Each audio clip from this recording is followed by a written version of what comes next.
experience at Safeway this morning. It's 7:45 and I walk in because yesterday afternoon I noticed they sell breakfast burritos and I was like, oh, that'd be convenient. I wonder if they're any good. I'll swing by tomorrow and check. So I swing by because now today is tomorrow, and I walk up to the counter and there's a lady like sitting on the floor scrubbing stainless steel refrigerator freezer, like the under counter ones. I was like, hello. And she like looks at me and keeps going.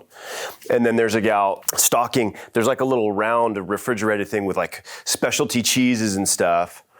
And she looks at me and she's like, and goes back to it. So I'm sitting there for a couple minutes like, okay, are they not open? And then down the aisle comes like clearly like the store manager. And he's like, sir, have you been helped yet? I said, no. And he's just immediately pissed and like grabs the gal and she's like, oh, and goes over and then talks to the other gal and she's like, oh. And then I got my burritos and I got out of there. So what should have taken 1 minute took 10 because there's a guy with money in his pocket wanting to buy a product that you have prepared and are ready to sell. And no one was willing to help me. It was very interesting, but how often are we doing that in real estate where someone has their hand raised, right? They're on our website, they're looking at properties, they're receiving market reports, they're opening our emails. Maybe they're asking us questions from time to time and we're just not responding. How long does a guy wait at the counter for his burrito before he just goes somewhere else? And why is it that only the boss can see this stuff? Because you could tell by the way he talked to them, this was not the first time and they were not gonna change.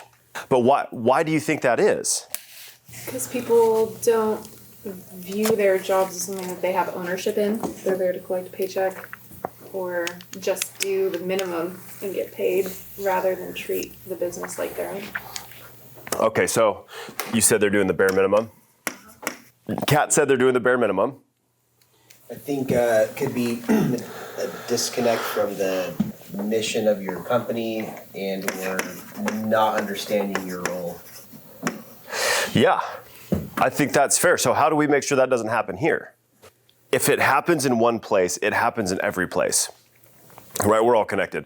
These are people that may work here at some point. These are people that will work another job, and these problems perpetuate. Anyone else have a story like that? I go to a car wash, and I have a hitch on my truck. The guy's like, you have to take your hitch out. I'm like, you can't do it? He's like, nope. So I have to get out of my truck, get the hitch out. I'm like, really? He's like, yeah. The next guy takes the hitch out, I'd tip him $5. I mean, it is everywhere, all the time. So if this is what the Safeway people look like, what does the opposite of that look like? What would a Rutledge people look like then? So the opposite, right? Sometimes it's not very helpful to know what they're doing. Like they're disengaged, they don't care, they don't understand how business works, they don't understand how the world works, right? Because ultimately, if Safeway stops selling products, Safeway's not gonna pay you. That's how it is. Right? And if Safeway's losing money in a certain department, or if XYZ company is losing money in a certain department, guess what's getting chopped? What do you think is happening in the tech world, right? But the valuable will stick around. Okay, so the opposite of that is, what'd you say, Autumn? Anticipating. Anticipate, okay. I'm gonna say engaged. Enthusiastic. Being engaged and open to like new connections everywhere you go. All encompassing. Well, what's interesting, right, is I tend to be engaged. So I can see this stuff. And then I see this stuff and I can tell a story. Like, I didn't have anything to say this morning. I went to Safeway. I'm like, well, shit, here we go. Engagement. So do this. We're all going to go to places, right? Whether it's a restaurant, a bar, convenience store, and just see how they're treating their customers. And then think about how they should be treating them and how it relates to this. So if you're good, you anticipate the customer's need. What does that look like? What does anticipating customers need, Autumn? Yeah, so it's just like engaging and starting the conversation of how can I help you today instead of waiting for them to be like, what are your burrito offerings? So asking questions, how can I help you? How about what brought you into this open house? Is that also what we talked about yesterday, which is an open-ended question? So what's a closed-ended question? One that gets a yes or a no, right? Finding everything you need? No. Good luck. Okay. We have an app. You can try and use that if the Wi-Fi is good enough. Sorry. So we ask questions, and they're open-ended. What brought you in today, right? Okay, engaged, all-encompassing. So what's an example of disengagement? Saying, well, I work here in the deli, and I thought I was going to clean the fridge now, so I'm going to clean the fridge regardless of any other context clues. Yeah.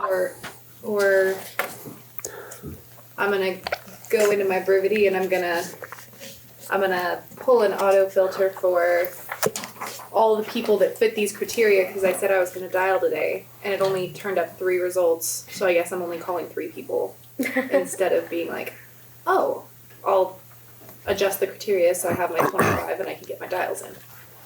Yeah. If I'm here, I might as well do it, right? Be engaged with it. So engagement, what's another example of engagement? I know of one. When you're at 10 and 2 and you're paying attention in your car. How many times do we see people? I'm like, oh my God, they're everywhere. I got a buddy.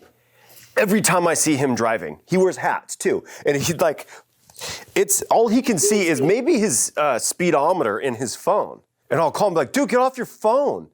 Swerving all over the road. Luckily, there's a median in most roads, but it's terrifying, right? So you're engaged with your phone while you're driving a 5, 6, 7, 10,000 pound vehicle, hurtling at 40 or 50, 100 miles an hour down the road. That's disengagement. What happens if that goes on long enough? You will crash, right? So if you're engaged, life is easier, in business is easier, in sales is easier. If you're disengaged, then it's difficult. I can tell you, I've had to slow down golfing on Tuesdays and almost completely stop because it disengages me from work, and it really sucks when I'm trying to do one thing with some friends and the phone keeps ringing, right? Because then the buyer has a question about the property taxes on this house, and then a seller wants to know how the last showing went and if they're going to write an offer. And then a home inspector wants to schedule a home inspection for next week, but I have to notify the tenants before I can respond to them. So then I have all this stuff that I have to remember, and then I don't remember all of it. And then I'm disengaged with something, and it costs money, and it's difficult. So it's easier. Life is a lot easier if you're just engaged. Opposite of that, Rob Swallow, insurance guy, smart man. Whenever he plugs his phone in, or maybe it's whenever it connects to his car's Bluetooth, it goes into do not disturb. It auto replies to any text, hey, I'm driving right now, I'll respond when I'm not driving, right? And so then all his texts are collected, and then when he's parked and he's no longer driving, he can then respond to text messages and be engaged in those responses, because you're not really doing either very well, right? You're sending weird typos, you can see them sent with Siri, and you're like, what does that even mean? I know you said something into your phone, but it did not translate very well. So if you're engaged, it's actually a lot easier. And if you're really engaged, you can get into what's called a flow state. Anyone ever heard of a flow state?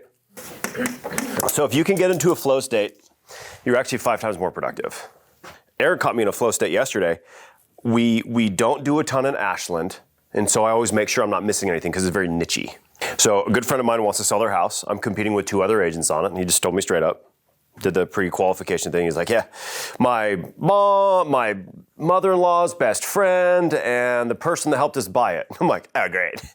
But I'm like, hey, I'm going to do my research because it's a house, and then they've got living space above a garage, and then they have a cottage, right, in Ashland. And Ashland has all kinds of rules around Airbnbs and development. And so I had to go through and look at the planning code, and I took notes on that, and then went back at other listings and saw how they had marketed it. And it took 3 listing cycles to sell. It took 3 years to sell when the guy bought it. They started at 800, ended up selling for 6. So it was a lot. I'm in this, and I kept going, and I ended up with this beautiful analysis, and I told him I would have it ready for him today. And I called him last night and said, hey, I got done early. Do you have 5 minutes? He's up in Portland right now. That's why they're selling. He's got a job up there, so he's here, Maman's here. So it worked perfect, but that's a flow state where you can really get going on something, then you can continue that. And now the work is done, we'll tune them up, and bang, we'll shoot them off, and then you'll get paid for that. So be aware of this. Be aware of the Safeway story, and make sure that you're engaged when you're here, because we don't get paid unless we close a deal. So engagement, flow state is super important.